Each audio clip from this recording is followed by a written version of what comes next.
저는 좀 이따가 슬라이드에도 좀 나올 텐데 경기도 용인에 있는 강남대학교에서 지금 올해 10년째 공부를 하고 있고요.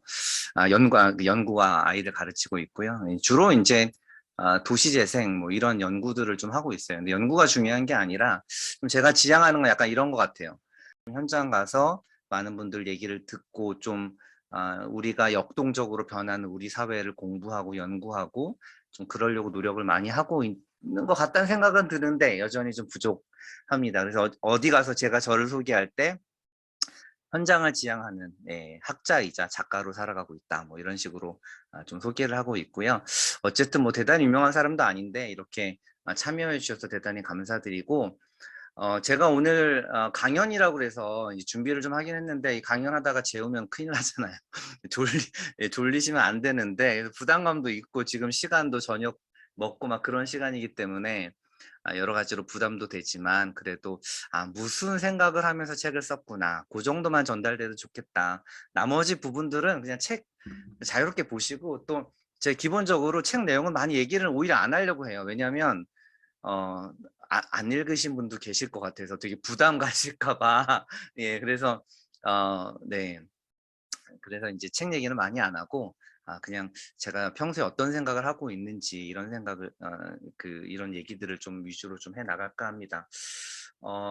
얘기하기 전에 화면을 공유하기 전에 제가 최근에 읽은 책이 있어요. 짧게 소개를 좀 드리면 제 책 홍보를 해야 되는데 제 책보다도 훨씬 더 위대한 책이라고 저는 생각을 합니다.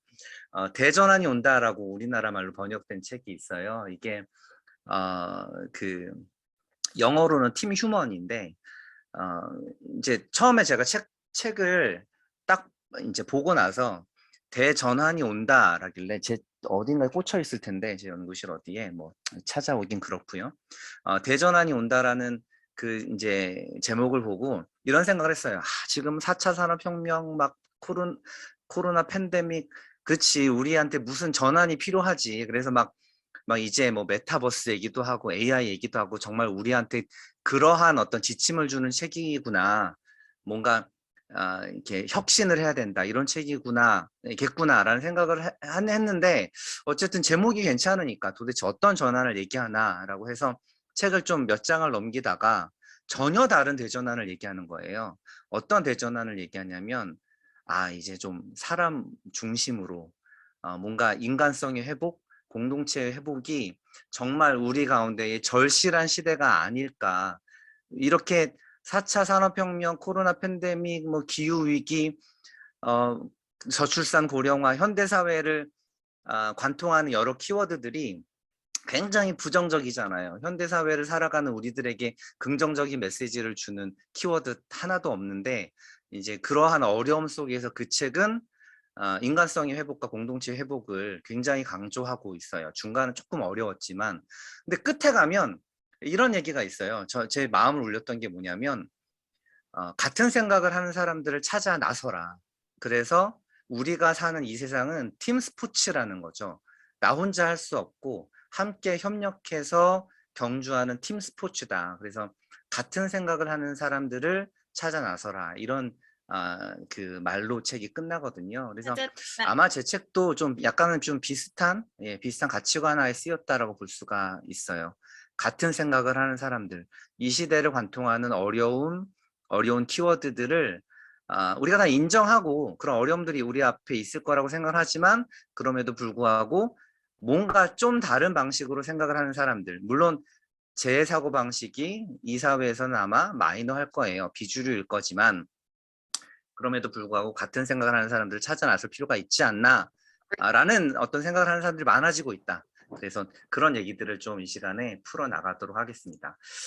사실은 제가 오늘 강의하는 내용은 특강할 때마다 제가 주로 얘기들을 많이 하는 부분이기도 해요. 그래서 좀 사실은 1시간 넘게 강의를 하는 내용이에요. 요 분량만. 그래서 제가 좀 압축하고 해서 특별히 이제 주무시면 안 되니까 최대한 압축해서 재밌게 전달해 보도록 노력을 하겠습니다. 예. 혹시 사람이 돌아온 소도시 정말 창의적인 생각이 뭔가 이런 생각만 하셨으면 좀 실망하실 수도 있겠지만 어쨌든 진행을 좀 해보도록 할게요. 자, 제 소개는 뭐 나중에 궁금하시면 인스타나 페이스북 들어오시면 아, 이 사람이 무슨 생각하는구나 이렇게 좀 아실 수 있을 것 같고요. 책 소개 조금만 더 하면 원래 저는 책을 쓸 목적은 아니었고 이제 도시재생 혹은 공동체 뭔가 우리 주위에 사람들이 협력하고 연대해서 뭔가를 이루는 것들을 좀 아카이빙을 하고 싶었어요. 그래서 이제 블로그를 좀 운영하고 싶었는데 블로그를 운영하다가 브런치라는 어떤 그 플랫폼이죠. 지금은 원래 제가 처음에 브런치 이용할 때는 이 브런치는 아마 스타트업에서 운영했던 것 같은데 그 이후에 카카오가 좀 구매를 해서 브런치를 사들여서 지금 카카오 그룹이 운영하고 있죠. 그래서 작가들의 플랫폼 브런치 글을 올렸는데 출판사에 이 책을 내게끔 해주신 가나 출판사의 에디터이신 박희연 과장님께서 읽으시고 좀 좋으셨나 봐요. 그래서 출판을 제의해 주셔서 출판에 이르게 됐습니다. 네, 다시 살아난 도시에 우리가 함께 모여 다시 살다. 약간 이런 저의 소망을 도시가 되게 상황이 좀 안 좋잖아요.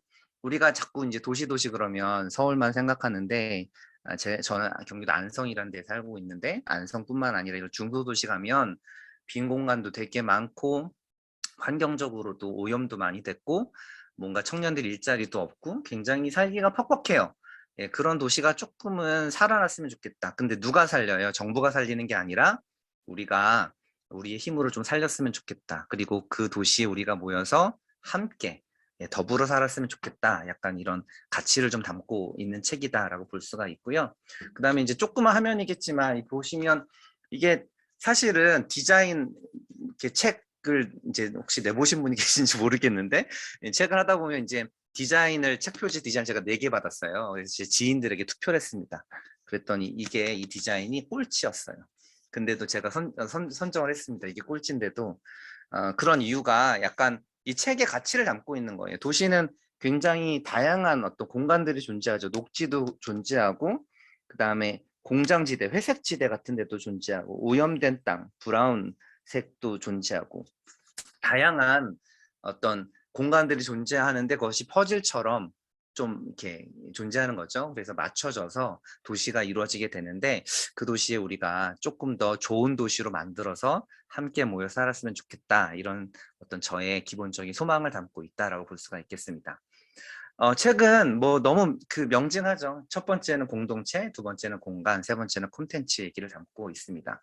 콘텐츠는 뭐 이제 문화 예술, 뭐 만화, 웹툰 뭐 이런 게 아니라 사회적 가치를 얘기하고 있어요. 그래서 사회적 가치로 다시 살아나는 도시를 얘기하고 있습니다.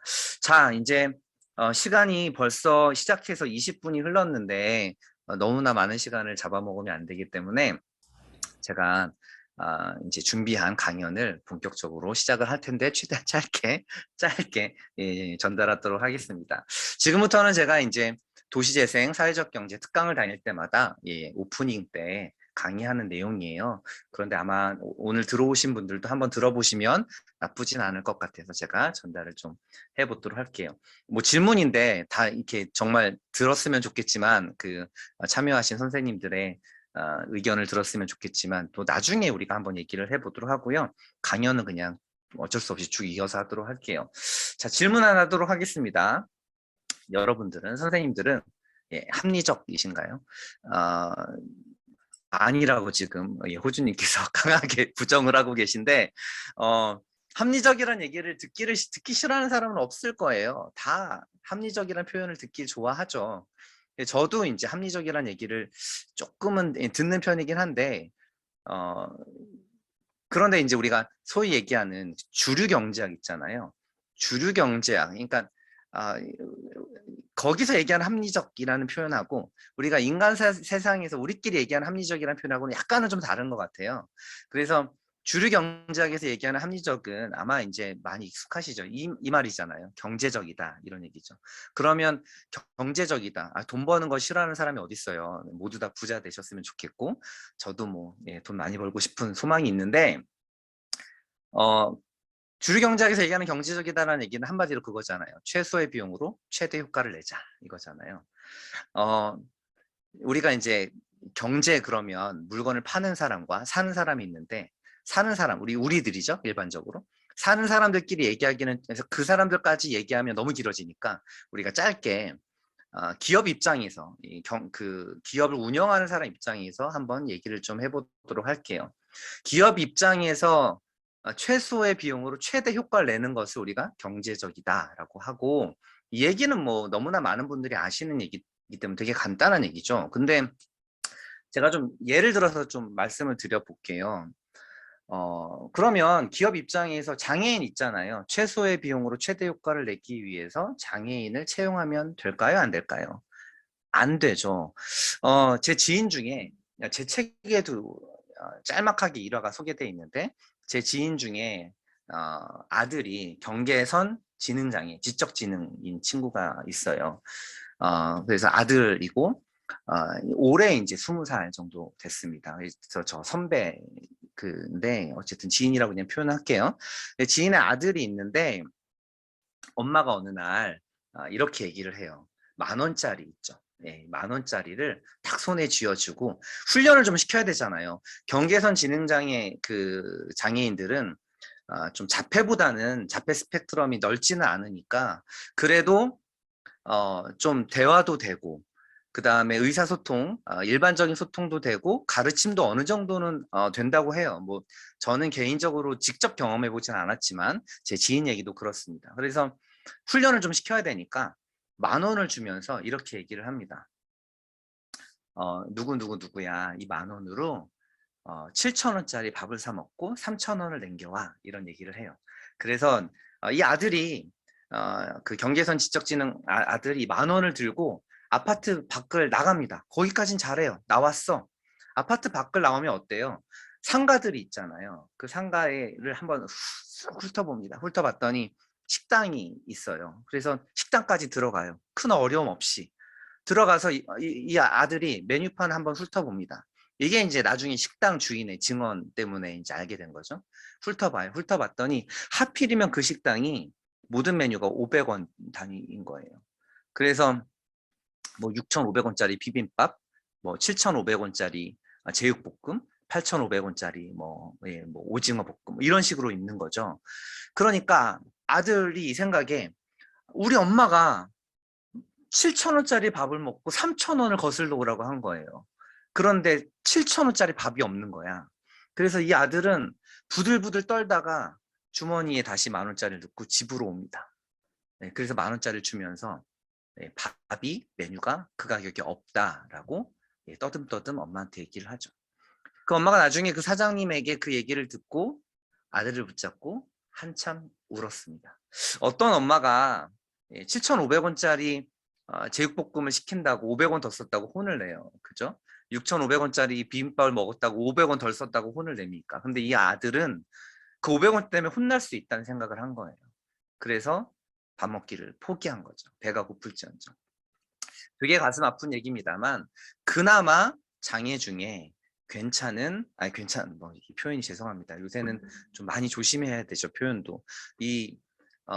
그 자폐 스펙트럼보다는 그래도 사회생활하는데 덜 무리가 있는 그 경계선 지적지능 그 친구였지만 이런 친구들도 되게 많단 말이죠. 이런 친구들을 당연히 그 기업에서 채용하면 안 돼요. 최소의 비용으로 최대 효과를 낼 수가 없으니까. 자폐 스펙트럼은 더할 나위가 없죠.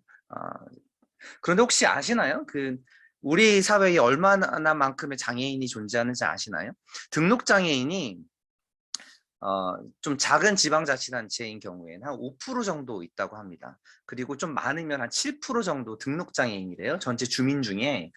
그런데 이제 제가 전문가한테 얘기를 들으니까 나는 실제적으로 장애인이지만 등록 안 하시는 분도 되게 많답니다. 나는 비장애인처럼 똑같이 생활할 수 있어. 그런데 이게 낙인처럼 느껴져서 등록 안 할래 하시는 분도 상당히 있대요. 그래서 우리가 그냥 좀 이렇게 이해하기 쉽게 한 10%라고 생각을 합시다. 그러면 정상적인 사회는 어떤 사회예요?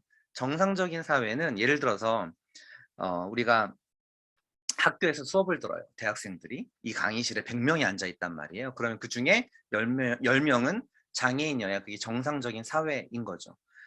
뭐 교회에 갑니다. 뭐 성당에 가요. 미사를 위해서 혹은 뭐 절에 갑니다. 우리가 종교 의식을 위해서. 거기에 100명의 신도들이 모여 있어요. 그러면 그중에 10명은 장애인이어야 정상적인 사회인 거예요. 그렇잖아요. 우리가 식당에 갔어요. 이 식당에 20명의 사람들이 앉아서 밥을 먹고 있어요. 20명의 사람이. 그러면 그중에 2명은 장애인이어야 정상적인 사회예요. 그런데 없어요. 장애인들이. 어디에 있어요? 시설에 있거나 집에 있죠. 나오면은 우리가 그것을 비정상이라고 생각을 한다. 그러니까 왜 오랫동안 우리가 우리 주류 경제학에서 얘기했던 게 경제적이어야 된다. 합리적이어야 된다. 기업들이 특히 최소의 비용으로 최대 효과를 내야지만 그 기업이 옳은 기업이라고 우리가 얘기를 하고 판단해 왔다는 거죠. 그러나 우리 사회는 그렇게 정말 최대의 효율을 낼 수 있는 사람만 존재하지 않는다. 다양한 사람들이 우리 사회를 구성하고 있다는 얘기죠. 뿐만 아니라 북한 이탈 주민도 마찬가지예요. 이거는 제가 경기도 하남시라고 하는 데서 일하고 있는데 직접 북한 이탈 주민에게 직접 들은 얘기입니다. 제 책에도 소개가 되어 있는데 북한 이탈 주민이 어느 날 어느 날 그 어느 날이 아니지 하여튼 네. 그 취직을 좀 해서 이제 좀 돈을 벌고 대한민국 이 사회에 적응을 하려고 취직을 해요. 식당에 취직을 했는데 며칠 잘 일하다가 어느 날 이제 어떤 그 고객께서 아줌마 여기 포크 좀 갖다 주세요 얘기를 한 거예요. 이거 너무 자연스러운 요구잖아요. 이 요구를 못 알아듣는 사람이 어디 있습니까? 그래서 포크를 순간 못 알아들은 거예요. 그러니까 이게 북한에서 자주 쓰는 용어가 아니었던 거죠. 그래서 포크를 평소엔 알았는데 긴장하고 서빙을 하다 보니까 잊어먹은 거죠.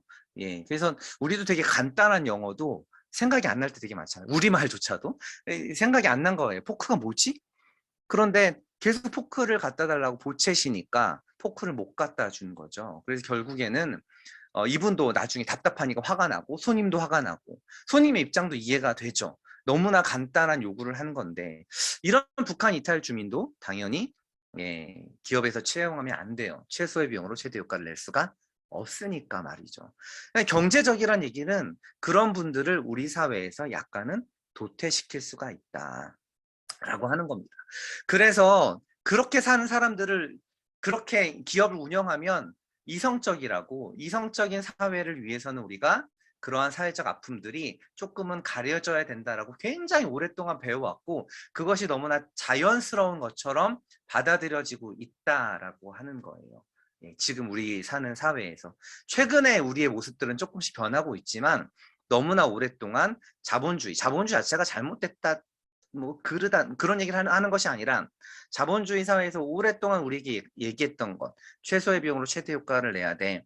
기업이 특별히 뭔가 물건을 생산하기 위해서는 최소의 비용으로 최대 효과를 내야 돼. 그러니까 최대 효과를 낼 수 없는 사람들은 채용하면 안 돼. 다문화도 채용하면 안 돼. 왜?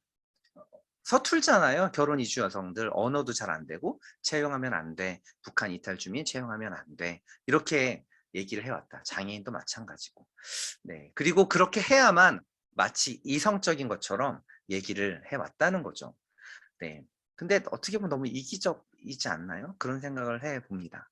자, 이제 여러분에게 한 여자를 좀 소개해 드리려고 해요. 오스트롬이라는 분인데 사실 우리나라 매스컴에도 여러 차례 이 스토리가 소개가 됐어요. 그래서 아시는 분도 있을 수 있는데 제가 한 번 더 요약을 해서 말씀을 드리도록 하겠습니다. 여러분들에게 오스트롬이라는 여자분을 이제 좀 소개해 드리도록 할게요. 갑자기 책 얘기는 도대체 언제 하고 책 얘기 안 할 것 같아요.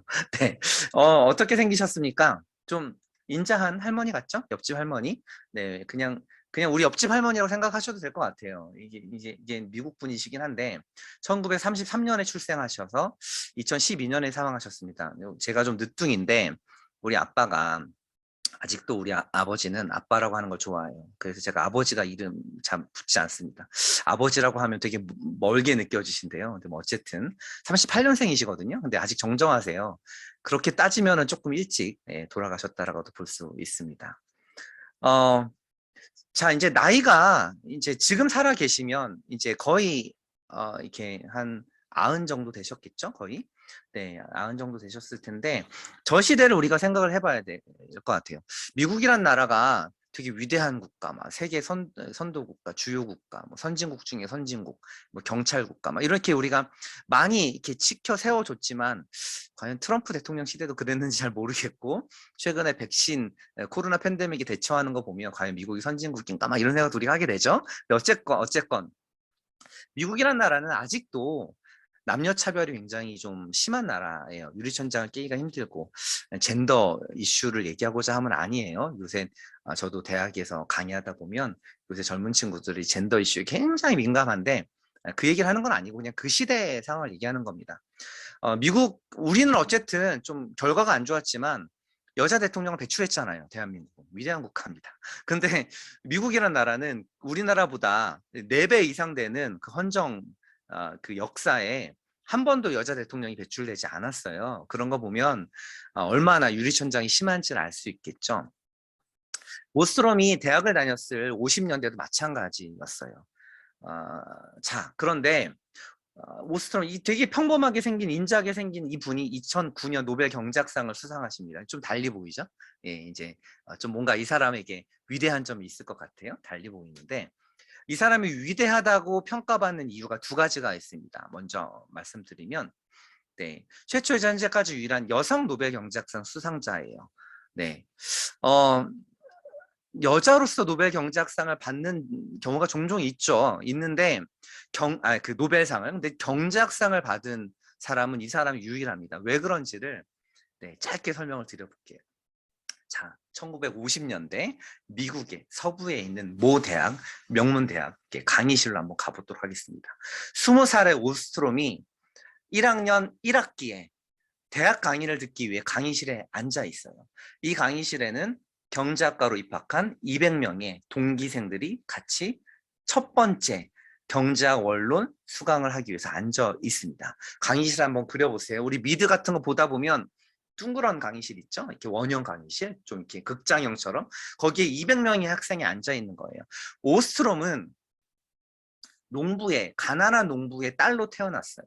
그런데 공부를 너무 잘했습니다. 근데 부모님이 공부 당연히 안 시키려고 하죠. 그러니까 오스트롬은 농장 일을 도우면서 몰래 아르바이트를 해요. 적어도 내가 1년치 학비를 벌면 우리 아빠가 나를 대학에 보내주겠지 하는 생각으로. 그래서 돈을 법니다. 벌어가지고 굉장히 또 고등학교 때 농장 일도 하면서 농장의 딸이에요. 농장 일도 하면서 이제 공부를 열심히 해가지고 명문대학에 입학 허가를 받아서 경제학과에 딱 앉아 있는 거예요. 얼마나 꿈이 크겠어요. 생각을 해보면 저 시대에 내가 스스로 돈을 좀 벌어서 1학년 학비를 내가 벌어서 예, 이제 정말 훌륭한 사회교사가 되기 위해서 경제학을 배우기 딱 앉아 있는 거예요. 굉장히 좀 흥분된 상태에서 첫 번째 수업 시간을 기다리고 있습니다. 그때 앞에 강의실의 문이 열려요. 열리면서 그 문으로 이제 그 교수가 걸어 들어오는 거죠. 처벅 걸어 들어와요. 예, 뿔테 안경을 쓰고 있습니다. 노신사예요. 걸어 들어와서 첫 번째 수업 시간이니까 뭐 해야 돼요? 가운데 딱 앉습니다. 학생들은 떠들다가 조용해졌죠. 출석을 불러야 되니까. 그래서 출석을 부르기 시작합니다. 아담, 네, 손을 들죠. 네, 케빈, 손을 들고, 데이빗, 손을 듭니다. 그러다가 엘리너 부른 거예요. 엘리너가 오스트롬이 너무 이제 자기 이름이 불리니까 너무 흥분돼가지고 Yes sir, here I am 막 이렇게 소리를 지른 거예요. 저 여기 있어요, 교수님. 그러니까 담당 교수가 그 시커먼 그 뿔테 안경 그 위로 눈을 치켜뜹니다. 그리고 나서 강의실은 조용해져요. 조용해집니다. 나중에 오스트롬의 회고에 보면 그 시간이 그 억겁의 시간, 우리말 표현으로 굉장히 오랜 시간처럼 느껴졌대요. 한 10초 정도 지났겠죠? 실제로는. 지나고 나서 이 그 외국 노 교수가 한 말이 있습니다. 굉장히 유명한 말이죠. 뭐라고 얘기를 했냐면 뭐라고 했을까요? 뭐라고 얘기했냐면 네.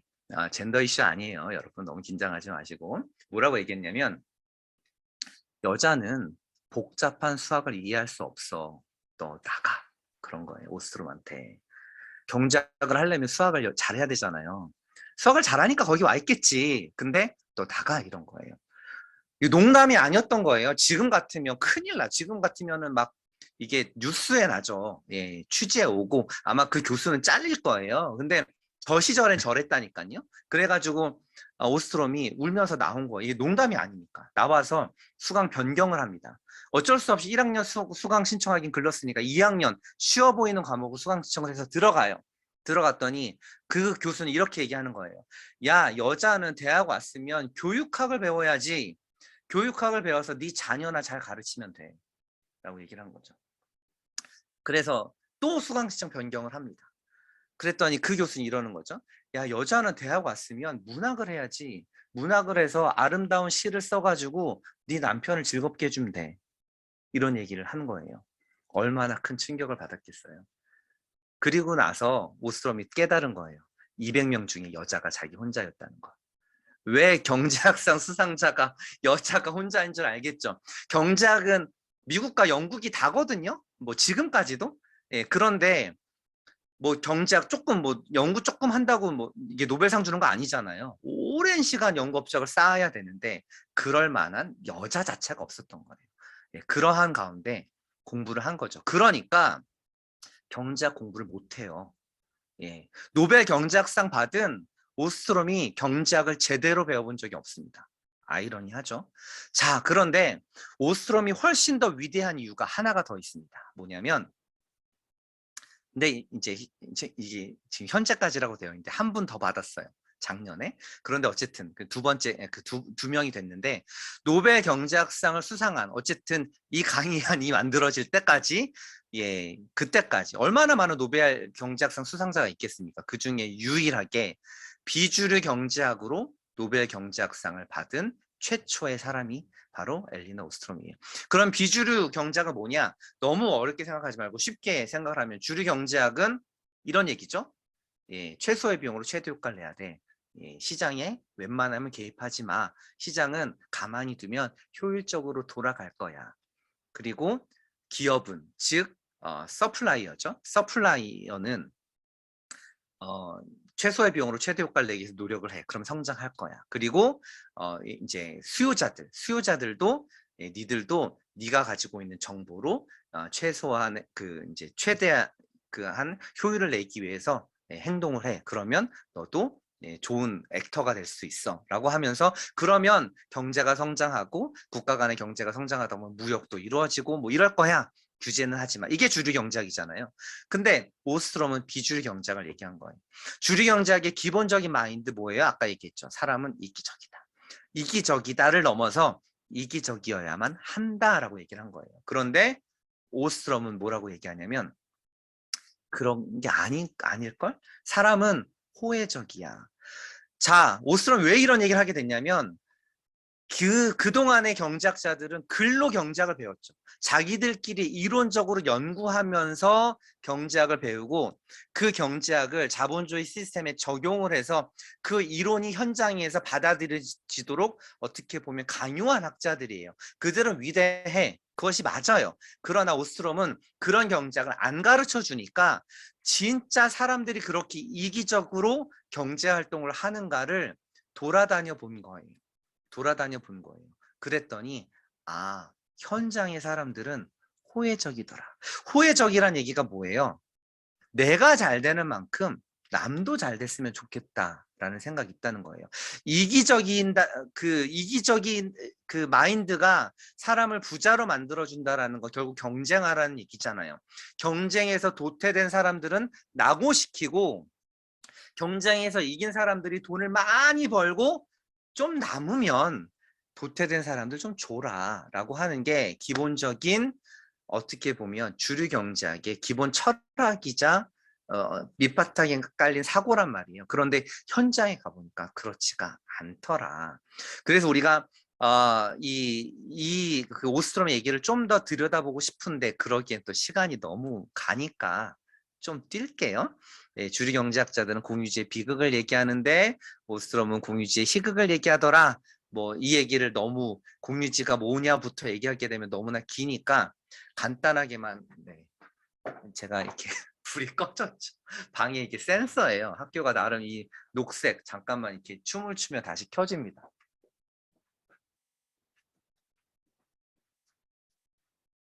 네, 불 켜졌죠. 죄송합니다. 네. 자, 그래서 공유제가 뭔지부터 얘기하면 너무 기니까 이제 가능하면 5분 안에 끝내야 되는데 정말 간략히만 설명을 드릴게요. 간략히만. 아씨 벌써 머리 아프려고 그래. 그러면 안 되는데 여러분. 네. 이거 다 설명하면 너무 힘들잖아요. 그냥 간단하게만 얘기하면 공유제는 이거예요. 쉽게 얘기해서 내가 이용하기 위해서 돈을 낼 필요가 없어요. 공짜란 얘기예요. 한마디로 공짜예요. 공짜인데 대신 이용하기 위해서는 다른 사람과 경쟁해야 돼. 그것을 우리가 공유재화라고 합니다. 그것이 땅이면 공유지라고 하고요. 그냥 영어로는 commons예요. 그래서 똑같습니다. 그냥 예, COMMONS거든요. 얘를 우리가 공유지 혹은 공유재화라고 해요. 예를 들어 보면 자, 이 사과폰 같은 경우에는 제가 얘를 사기 위해서 돈을 냈죠. 예, 공짜가 일단 아니에요. 예, 공짜가 아니고 공짜가 아닐 뿐만 아니라 제가 이것을 사기 위해서 남과 경쟁했어요. 물론 아이폰을 굉장히 많이 만들기 때문에 마치 우리는 무조건 원하면 다 살 수 있는 것 같지만 딱 요거 진짜 요거 지금 제 손에 든 요거는 제가 갖고 있기 때문에 지금 여기에 참여하신 선생님들은 없잖아요. 그죠? 예, 이런 것들은 민간재화예요. 그런데 공유재화는 쓰기 위해서 돈을 낼 필요가 없어요. 그런데 공짜란 얘기죠. 공짜인데 사용하기 위해서 내가 남과 경합을 해요. 대표적으로 우리 화장지를 생각해 보시면 돼요. 공중 화장실에. 식사 다 하셨으니까 약간 화장실 얘기 좀 하면 혹시 그런 경험 있으신지 모르겠는데 너무 급해서 화장실에 가서 변기에 딱 앉았어요. 휴지가 없어. 네, 이런 경우 있죠. 그 휴지가 공짜잖아요. 물론 세금이라는 게 있지만 세금을 제외하면 공짜잖아요. 예, 내가 그 휴지를 내기 위해서 화장실에 돈을 내지 않는단 말이에요. 예, 공짜인데 앞에 사람이 너무 많이 쓰면 내가 못 쓰죠. 예, 그런 재화가 공유 재화인 거예요. 자, 그 오스트롬이 이제 얘기를 하는데 그 공유지에서 일반적으로 비극이 발생한다라고 얘기를 해요. 그 경제학자들은. 공유지에서 발생하는 비극은 이런 거죠. 그 공유지, 우리가 대표적으로 이 네모난 목초지 얘기를 많이 하는데, 목초지에 목동이 A, B, C, D가 있어요. A, B, C, D가 각각 양을 한 50마리씩 키운다고 가정을 합시다. 공유지에. 그러니까 그 목동이 4명이 양을 50마리씩 키워요. 그러면 예를 들어서 A라는 목동이 그 목초지에서 양을 그 이제 키우기 위해서 2시간 하루에 풀을 뜯깁니다. 양을 먹여야 되니까. 목초지 공짜예요. 풀은 2시간 뜯겨요. 그런데 B 목동이 야 A가 2시간 풀을 뜯겨? 그럼 나는 우리 양이 시장에서 훨씬 더 좋은 평가를 받고 기름지고 털도 많이 생산하고 그러기 위해서는 우리 양이 더 많이 먹어야 되잖아요. 그 우리 양은 2시간 반 먹이자. C 목동이 그 얘기를 들어요. 야, B가 2시간 반 먹인다고? 그럼 우리 양은 3시간 먹여야 되겠네? D 목동은 야, 우리 양은 아예 4시간 먹이자. 완전 살찌겠죠. 그러면 다시 A는 야, 우리 양만 도태되겠다. 4시간 반 먹이자. 사람들이 이렇게 내 양만 먹이기 위해서 이기적으로 행동하면 그 목초지의 풀은 빨리 그러니까 자라나는 속도보다 없어지는 속도가 빠르기 때문에 황폐해지죠. 이것이 바로 공유지의 비극인 거예요. 화장실에 달려갔는데 딱 앉아서 볼일을 보려고 하는데 화장지가 없어. 저에게 비극이 발생한 거죠. 이게 바로 공유지의 비극입니다. 그런데 오스트롬은 공유지의 희극을 얘기해요. 이제 마지막 부분입니다. 공유지의 희극을 얘기해요. 공유지가 파괴되지 않더라. 오스트롬이 현장에 가본 거예요. 스위스에 가보고 네팔에 가보고 한국에 와봤습니다. 스위스에 갔어요. 이런 목초지가 똑같이 있어. 계단형이야. 그랬는데 그 어떤 목동도 이 계단형이에요. 계단형의 목초지가 있어요. 그러면 이제 3층이에요. 목초지, 풀밭이. 그래서 1층, 2층, 3층이 있는데 목동들이 3층, 그러니까 예를 들어서 3층은 이번 달에 풀을 뜯기지 않아요. 아예 3층에 양을 뜯기지 않아. 그리고 목동이 3명이 있으면 1층에는 뭐 2명, 두 목동, 2층에는 한 목동. 그리고 다시 이제 그 한 달이 지나면 3층은 한 목동, 2층은 두 목동, 1층은 쉬어요. 두 목동이 풀을 뜯겼으니까. 그렇게 로테이션을 하더라. 그래서 스위스에 가서 그걸 본 거예요. 그래서 목동들을 불러다가 묻습니다. 도대체 당신들은 왜 이렇게 행동을 합니까? 지방자치단체에서 당신들에게 그렇게 이렇게 풀을 로테이션해서 뜯기도록, 그리고 2시간만 뜯기도록 정했습니까? 그랬더니 정하지 않았는데요, 그러는 거예요. 그래서 오스트롬이 묻습니다. 그러면 누가 그렇게 정한 거예요? 모르겠는데요. 언제부터 그렇게 한 거예요? 우리 아버지 때인가? 그래서 목동의 아버지들을 찾아가요. 아버지들도 그런 거죠. 모르겠는데요. 우리 선조부터인가? 우리 할아버지부터인가? 살아있는 목동들의 할아버지를 찾아갑니다. 아버지의 아버지죠. 찾아갔더니 그냥 우리는 대대로 그래 왔다. 그게 답인 거예요. 그 목초지는 마르지 않더라. 시골 마을이지만 불을 가져다 주더라. 오스트롬이 한국에 옵니다. 한국이란 나라는 되게 이상해요. 한국이란 나라에 딱 왔더니 수지 엄마 집이, 어떤 엄마가 있는데 이름이 수지 엄마예요. 그러니까 딸이죠, 딸. 수지의 엄마가 이제 농사를 지으시는데 굉장히 힘들어요. 막 허리도 너무 아프고, 농사 지으면 얼마나 힘들겠어요. 그래서 토요일과 일요일에 쉬어야 되잖아요. 그런데 토요일 날 옆에 있는 윤주 엄마네가 김장을 한대요.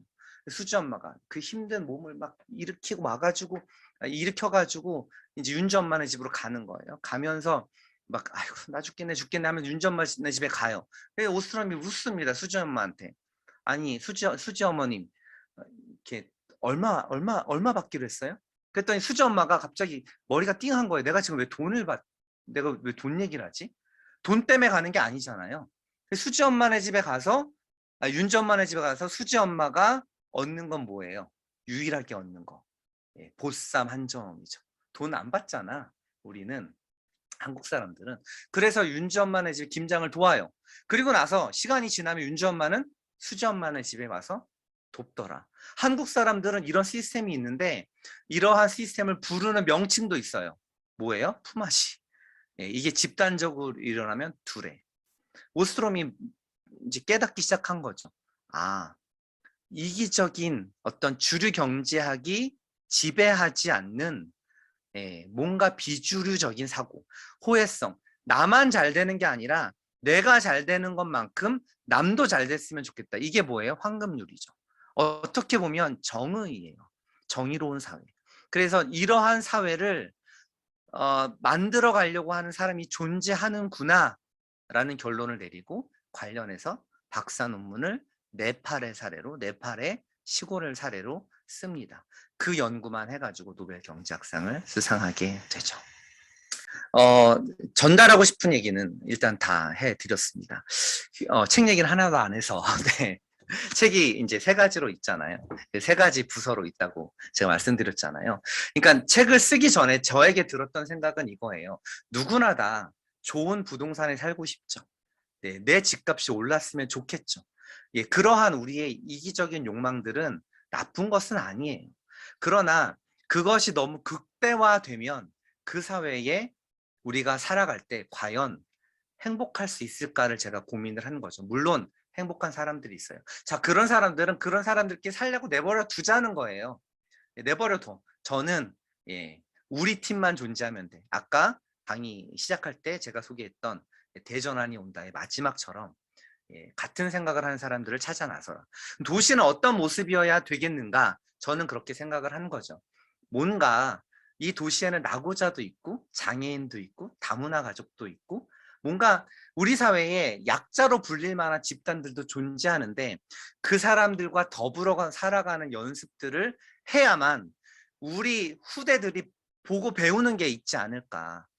빌라에 산다고 빌거라고 욕하는 우리의 다음 세대, 넥스트 제너레이션이 생기는 것이 아니라, 우리의 아빠는 사회적 약자를 전혀 편견 없이 대했고, 전혀 그 사람들과 내가 다른 존재가 아니라 함께 어울려 사는 모습으로 도시를 가꾸려고 하는 것이 아닐까라는 것을 좀 배웠으면 좋겠다는 거죠. 그래서 좀 이기심에 어떤 사로잡힌 도시보다 좀 서로 아끼는 공동체를 찾아 나서 보고자 했던 거예요. 그러한 와중에 제가 마을호텔 18번가 정선의 사례도 만나고, 그다음에 남양주의 사회주택 사례도 만나게 되고, 사람들이 볼 때는 다 이상하다라고 얘기를 많이 해요. 지금도. 그리고 그런 것들은 대한민국에 맞지 않다라고 얘기를 많이 합니다. 그러나 우리의 실험은 계속 되어야만 우리의 후대들, 후속 세대들도 우리 사회가 그렇게 획일화된 사회, 굉장히 뭔가 성공하고 돈 많고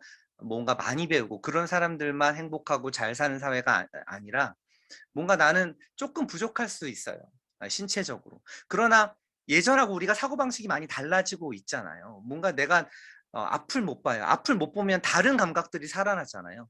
예, 그런 감각들을 우리가 좀 더 존중해주고 더불어 살아갈 수 있는 모습들이 우리 가운데 있으면 좋지 않을까라는 생각으로 좀 그러한 여정을 찾아 나서고자 했던 게 도시 다시 살다라는 책입니다. 그래서 마지막으로 책을 읽으신 분도 계시겠지만 안 읽으신 분도 많을 것 같다는 생각이 들어서 제가 맨 마지막에 쓴 그 내용만 좀 읽어드리면서 마무리를 좀 하도록 하겠습니다. 어떤 도시를 다음 세대에게 유산으로 물려주어야 할까? 우리 앞선 세대는 풍요로운 도시를 물려주기 위해 일생을 헌신했다. 그렇죠. 그런 헌신들을 우리가 간과하고 그런 어떤 풍요의 결실들을 무시하자라는 게 아닙니다. 우리는 그 토대 위에 사랑을 얹어야 한다. 서로를 배제하고 혐오하지 않는 도시의 건설은 언제든지 사회적 약자가 될 수 있는 우리의 자녀와 다음 세대를 위한 최소한의 안전망이다. 좀 제가 이런 표현을 쓰면서 책을 좀 마무리했습니다. 그래서 좀 함께 사는 사회, 뭔가 사회적 약자를 위한 시설이나 그들의 거주지 이런 것들도 도시 안에서 다 용납되는 사회가 됐으면 좋겠다라는 생각을 좀 하면서 제 얘기는 좀 마무리하고 선생님들의 얘기를 좀 듣는 시간을 갖도록 하겠습니다. 고맙습니다. 그 긴 시간 동안, 늦은 시간 동안 참여해 주셔서 감사드리고요. 뭐 책 얘기를 일부러 하지 않은 건 아니고 책에 대한 내용들을 공감하시는 분들이 전 모였을 거라고 보고, 그래서 제가 조금 더 하고 싶은 얘기를 한 거고요. 결국에는 이렇게 사회가 어려워지고 그 위기가 또 차원이 다르잖아요. 전에 없던 위기잖아요. 저출산 고령화, 이게 정해진 미래죠. 대학도 마찬가지예요. 이제 제가 태어날 때 한 5, 60만 정도가 태어났어요. 제 선배 한 20년 위에 태어나신 분들이 이제 소위 말하는 베이비 부모 세대죠. 그런 분들은 100만 이렇게 태어났거든요. 지금 25만 정도 태어나는 시대에 살고 있어요. 정해진 미래. 기후위기도 정해진 미래예요. 대선 주자들 아무도 기후위기 얘기를 안 하고 기후위기 얘기를 하면은 표를 갉아먹게 되는 그런 상황에 놓여 있단 말이죠. 그래서 이런 정해진 미래인데, 이렇게 제가 책 서문을 썼지만 수많은 위기가 굉장히 글로벌해요. 너무나. 그래서 우리는 되게 무력해. 그런데 이런 무력해지면 질수록 뭔가 연대를 강조하는 책들이 서점가에 굉장히 많이 쓰여지고 있다. 이것은 사람들이 이제 깨닫기 시작한 거예요. 글로벌한 문제들은 글로벌하게 그냥 두고 결국에는 해결은 내가 남을 돕고 남이 나를 도울 수 있는 우리가 연대의식, 협력, 그 다음에 시스템을 만들어가는 일이 아닐까라는 생각을 좀 하게 된다는 거죠. 그래서 정말 여기에 계신 분들이 작은 수일 수 있어요. 그러나 각자가 또 각자의 마음에 맞는 분을 찾아다니시면 이게 눈덩이처럼 불어나잖아요. 그러면 우리 사회가 또 다른 생각들, 뭐 아파트가 최고야, 뭐 이번에 청약 되는 게 최고야, 인생에 그게 모든 것이야 라고 생각하시는 분들은 그렇게 하라고 냅두고 굳이 정지할 필요도 없고요. 우리가 뭐 욕할 필요도 없고, 그렇게 사실 분은 그렇게 사시게 내버려 두고, 그러나 우리가 조금 더 연대해서 이 문제를 함께 풀어가려고 하시는 분들은 또 그러한 분들을 찾아 나서면 눈덩이처럼 불어나서 결국에는 비주류가 주류가 되는 어떤 비주류 경제학자였던 오스트롬이 노벨 경제학상을 받았던 것처럼 그런 날이 오지 않을까라는 막연하지만 이상적인 생각을 좀 해보면서 마치도록 하겠습니다. 고맙습니다.